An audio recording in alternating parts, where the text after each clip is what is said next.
Hey guys, welcome back to my channel. It's your girl Marina here, and I am so glad that you could join me on yet another video. If you're new here, my name is Marina. I make videos from Saskatoon, Canada, where I share about my experiences as a Nigerian immigrant in Canada. If you're yet to subscribe to my channel, please subscribe and turn on the bell notification so that you get notified every time a new video is uploaded. Okay, so guys, on today's video I'm going to be talking about something that has been very highly requested. I mentioned a bit about it on Twitter, and guys, my DMs, my mentions literally exploded. So I thought, okay, it'll be a good time to talk about this. I got a lot of questions on Twitter. I thought this would be a good opportunity to answer all the questions in one place. Okay, so I'm going to be talking today about applying to Canadian universities. At this time of the year, the application portals for the fall 2020 academic year is open in a lot of Canadian universities, and I thought it would be a good time to talk to you about this. Okay, so you want to watch this video all the way to the very end. I'm going to try not to make it too long, and at the same time I'll try not to water down any information. Just a brief background, guys. My most recent past work experience was in a Canadian university, in one of the graduate schools, where my primary responsibility was providing preliminary screening for master's and PhD application. I also served as an administrative member of a review committee, so I'm going to be talking to you from the angle of what the reviewers are actually looking for. Okay, so for the purpose of this video, I am going to be laying a lot of emphasis on application at master's and PhD level. If you're looking to apply to a Canadian university as an undergraduate, the processes are very straightforward, and it's a lot simpler than applying at grad level. So as an undergrad, the only thing you need is your high school transcript and then an essay. The essay sometimes is required by some schools, some other schools do not require it. So the process is very straightforward for undergrad applications. So if you're applying to a Canadian university at grad level, the first thing you want to do, assuming that you already know the course that you're interested in getting into, is research. You want to research the schools that offer that program. Now, when you're looking at Canadian universities, there are a number of things you want to consider. First, is that institution eligible to accept international students? For institutions that are eligible to accept international students, they will have what is called a DLI number. DLI stands for Designated Learning Institute. It means that they can accept international applications. A lot of Canadian universities are eligible to accept international students. So if you're applying for a master's degree program in a government university, you will most likely not have any issues checking this out. But to be on the safe side, you want to check that. Now, if you have any intention of remaining in Canada after your education is complete, you also want to check that the school is eligible for the postgraduate work permit program.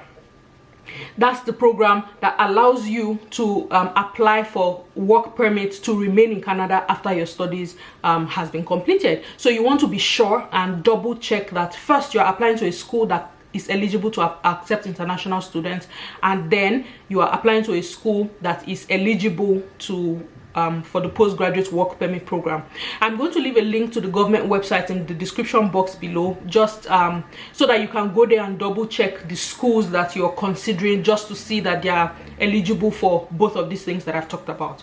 Okay, so after you have established that the school is everything that you want, you also want to check if they have funding options, especially for the program that you're interested in getting into. Are there scholarships that are available for international students? Is it the kind of program that you need a supervisor for before you even apply? Is it the kind of program that you need a supervisor before you can access funding? All those things you want to make sure you double check. I'm also going to leave a link to a website that is called Edu Canada.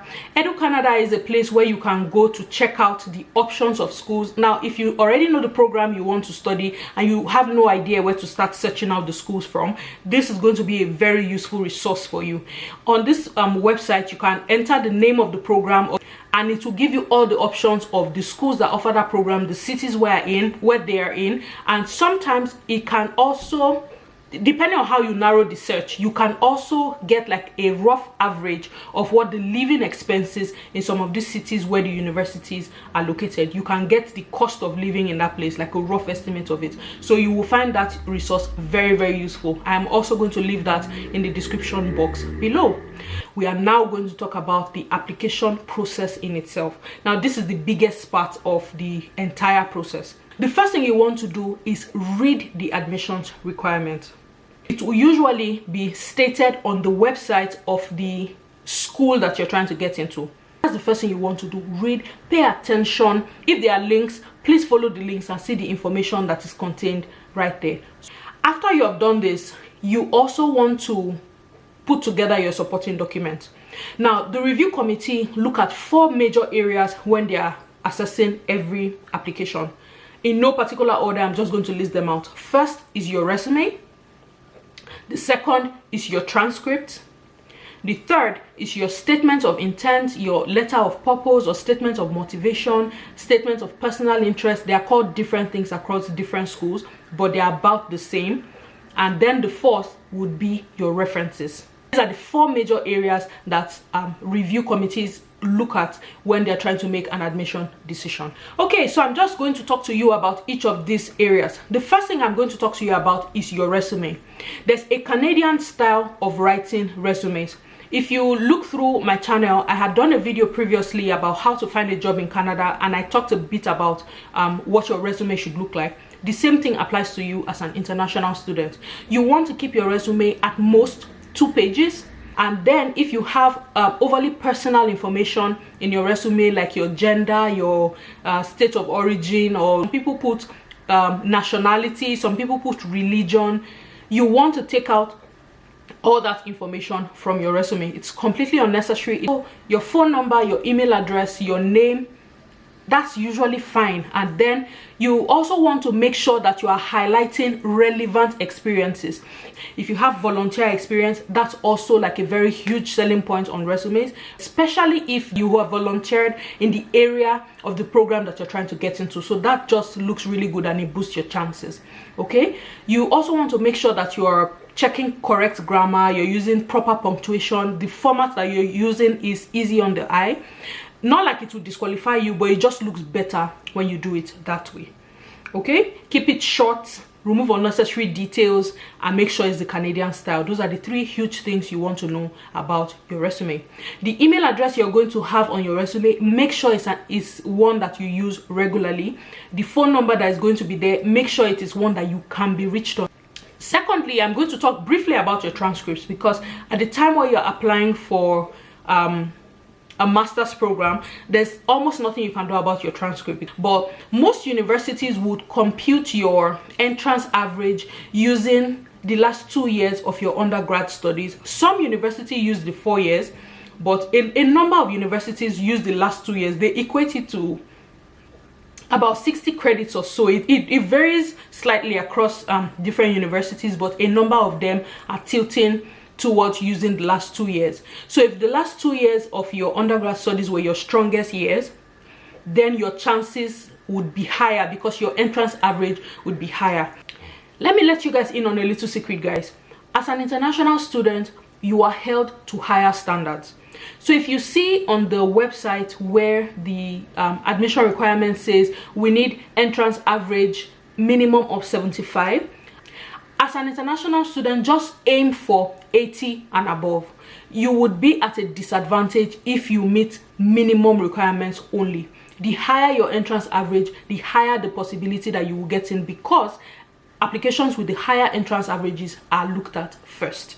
That's the truth. You cannot afford to be given borderline requirements. The idea of your application is to exceed the requirements so that you stand out. That's what all of this is about.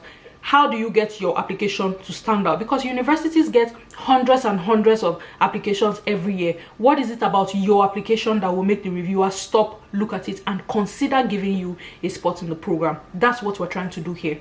Okay, so just so you know, the standards are higher for you. That's it about your transcript. The next thing I'm going to talk about is your statement of intent, or your statement of purpose, or your statement of personal interest. This is where you really want to sell yourself. Consider the statement of intent like a cover letter when you're trying to apply for a job. You highlight reasons why this person who's looking at this application will want to give you a spot in that program. How do you do that? The first thing you want to do is think about the program that you're trying to get into. How does it relate to you as an individual? What are the personal strengths you have that would be an advantage in that program? What is it about your career goal that program is going to be helping you achieve? You want to create a personal connection between who you are as an individual and the program that you're trying to get into. You're trying to tell the reviewer that this is what my career aspiration is and this is the role that this program is going to play in it. There has to be that personal connection. If you go online and download a template that has absolutely nothing to do with you and you just change the words and slap on your name, trust me guys, it shows. It shows when you're looking at a statement of intent that the person who has written this thing has absolutely no clue what more than half the things in that letter is even talking about. It shows. I was not even a professor, and when I see a statement of intent that was just I could tell, even without being a professor, looking at things from the very academic point of view. So it shows. You want to make sure that you're establishing that connection. You want to be sure that you know exactly what you're doing. This is where you want to sell yourself. If you're applying for a program that is in a different field from the work experience you have always had, the statement of intent is the place where you want to explain the transition. If you're switching from, say, like a course like accounting and you're looking to do a master's in like geography, you want to explain to them why you are switching, why you switching at that time, what do you think this program is going to do in helping you achieve whatever goal it is you're trying to aim at from the switch. So that's what the statement of intent is supposed to do. Establish that connection. You want to keep it professional, you want to keep your grammar correct, punctuate properly, write proper paragraphs. You cannot be applying for a program at that level and you're making basic mistakes like you can't spell words correctly, or don't do that. Be meticulous because you have only one shot, you have only one try to get into that place that you're trying to get into. So pay attention, dot all the I's, cross all the T's, and make sure you're not leaving any area of doubt. After you have put your statement of intent together, if possible, give it to somebody to read to you. When you, as the person who's listening, when you hear it or when you read it, is there any area that you think the person who's going to be reviewing this will have any questions? Answer the questions. That's how you want to do it, just to be sure that you're not putting any information that confuses who's looking at it. If you think there's any area that will be confusing, explain it. Your statement of intent has to have that personal connection, but you want to be professional in the way you put the information. Does this make sense? So yes, for your statement of intent, check for grammar, check for correct punctuation, correct spelling, use proper paragraphs, and establish that personal connection and tie it to your career aspirations. That is the kind of statement of intent that will stand out anywhere. If you do it like that, it will definitely stand out. That's the kind of application that reviewers will stop everything that they are doing and pay close attention to, because you're giving them something to think about, which is what the whole idea is. So now we've talked about your resume, we've talked about the transcripts, we've talked about the statement of intent. The next thing that is very, very important is the references. Your references play a huge role in the admission decision. Now I understand that there are people who have the challenge of, I've been out of university for 5-10 years, my lecturers don't remember me. Guys, if it means you trying to find a way to establish connection with some of your lecturers that you worked with while you were in school, it is going to be worth it, because you need academic references. Some schools accept references from employers, some insist that it has to be absolutely somebody who you have studied under. So if it means you going out of your way to reestablish that connection with lecturers from your university, you have to do it. And please, when you list people down as references, let them know. And I have also seen where people use their friends in place of an academic reference. Some people will put their friend's name and you put a random email address. Guys, please don't do that, because it shows. Let me tell you what will happen if you use a random name as a reference and you put somebody's name and say, oh, Mr. John Doe, he was my lecturer in University of ABC. The review committee is going to go on the University of ABC website and check whose name is Mr. John Doe. So you're not being smart when you put your random guy's name and affiliate them with a university where you know there's no connection between those two. If you do that and the review committee goes on ABC University and there's no Mr. John Doe there, it's a huge red flag for your application, because you have just told them that there's very dishonest information on the application, and it can be a deciding factor right there. If they are not sure that the information you're providing is honest, you have already shot yourself in the foot. So for your references, please make sure that you're putting the right people. You're putting people who can speak to your ability to do academic work. Please make sure that you're putting people with professional email addresses. Now, I understand that not every African university has a university website where the professors' email addresses will be at the university website, but please don't submit names of references and their email address is, let me think of one random, Sunny Chick for me. That's an extreme example, but I'm telling you that I've seen examples like that where the email addresses were just inappropriate, like inappropriate for somebody who you say is an associate lecturer or an associate professor. So don't use their personal email addresses. If they have work email addresses, use it, because guys, those things stand out. Don't submit names of people who you cannot, to an extent, guess what their impression of you is. Some people have submitted lecturers and the recommendation was horrible. They talked about everything bad about that student. There's a different problem going on if nobody can say something good about you. That being said, please do not pick the people who hate you as references, because you want to be sure that you're submitting the names of people who can speak positively to your ability to do academic work.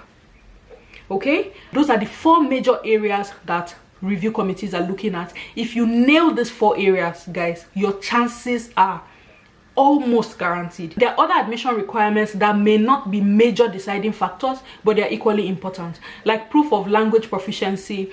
A lot of Canadian universities are becoming more lenient with this requirement for a number of African countries. Like I know West African applicants do not need to provide any proof of language proficiency, because they know that English is our first language and that most of the institutions have their primary language of instruction as English. So this is not a major requirement. Most Nigerian and Ghanaian students, I believe, qualify for what is called a proof of language proficiency waiver, so they don't need to provide that. If you're not required to provide it, please do not provide it. If you put all of this together, then you should be well on your way to submitting an application that will stand out. For the application process, please read the guidelines on the website. In filling the application form, make sure that the information you're providing is consistent. Let the same email address be used on your resume, on the application form, and if you're going to have back and forth correspondence with the admissions office, use the same email address, because if they're going to contact you for some reason, you want to be sure that they have one option to reach you, and that's an email address that you use quite often, so that whatever questions they have, you will see it in real time. Okay, one other piece of information I'd like to share with you guys is the communication with the graduate admissions office. Guys, please do not make the mistake of assuming that, oh, is it not just a secretary or a receptionist that's on the other side. Like I said, I was an administrative member of a review committee, yet I was also a primary manager of an admissions account. So when you email that account, the person who is on the other side has a say.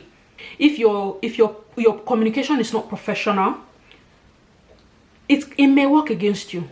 Guys, it may. I can't go into full details, but there are people who have shot themselves in the foot because they could not keep proper communication. Here's why that's important, guys. Beyond just having stellar recommendations and your GPA is 90% or whatever it is, you're not going to be isolated. You're going to be working with other people. You're going to have to be able to relate with peers. You're going to be able to relate to other professionals. So if your academic standing is very good, but your professional communication is nothing to write home about, you will be a problem in that class. So it's a factor that people consider. So you want to be very careful how you relate with that graduate admissions account. Be professional at all times.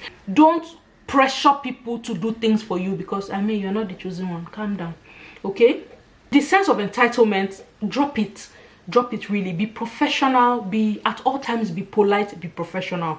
Guys, if you put all of this together, you are definitely well on your way to submitting an application that will stand out. Guys, so do you have any questions about this? Is there an area that you wish I spoke about a little more? Is there something that has bothered you that you have always wanted to clarify about applying to a Canadian university? Please do well to leave me a comment or leave your questions. If you would like to send an email, my email address will also be in the description box below, and I'll be more than glad to answer any questions that you have. Thank you very much for watching this video, guys, and I hope that you learned a thing or two from it. Please share it, give me a thumbs up if you enjoyed it, and subscribe to my channel if you have not already done so. Thank you very much, guys. I'll see you in my next video. It's Marina saying thank you and have a great day. Bye bye.